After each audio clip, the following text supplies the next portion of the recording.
L'Ukraine veut faire la foutaise avec l'Iran. L'Iran qui met en garde l'Ukraine contre des conséquences imprévisibles après l'attaque d'un de ses navires ce week-end en mer Caspienne, une attaque qui a fait un mort. Alors là, l'Ukraine doit comprendre que l'Iran n'est pas la Russie et la Russie n'est pas l'Iran. L'Iran a récemment voté une loi qu'ils ont intitulée la loi du talion. La constitution iranienne est désormais basée sur la loi du talion. Œil pour œil, dent pour dent.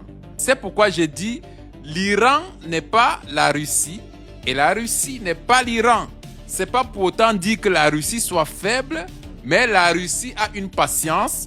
Mais l'Iran ne connaît pas la patience stratégique de la Russie. Elle n'est pas championne dans la matière. Là, l'Ukraine cherche les poux sur la tête de l'Iran.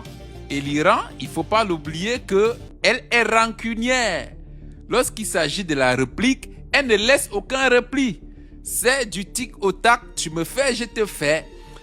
Mesdames et messieurs, l'Ukraine a visé un navire iranien jusqu'à faire un mort.